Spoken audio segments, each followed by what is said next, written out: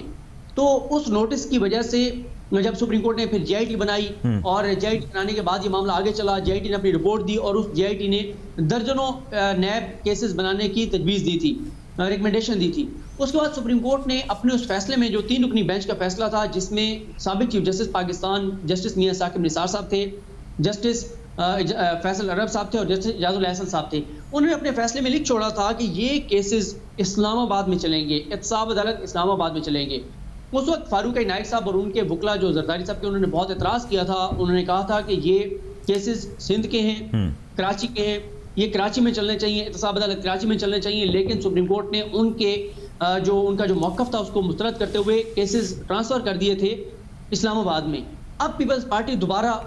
جو ہے وہ عدالت میں ہے, اور اب وہ کہہ رہے ہیں کہ ہمارے کیسز ٹرانسفر کر دیے جائیں کراچی کے اندر. اگر یہ کیسز مرتضیٰ صاحب ٹرانسفر ہو جاتے ہیں کراچی کے اندر, تو پھر آپ کہہ سکتے ہیں کہ پیپلز پارٹی کے لیے بیسکلی کیسز جو ہے وہ ختم نہیں ہونے, یا اس میں کوئی ان کے حق میں فیصلہ نہیں آ جانا, اس میں ریلیف ہی مل جائے, تو ظاہر ہے شاید یہی ہے جو پاکستان پیپلز پارٹی لک کر رہی ہے.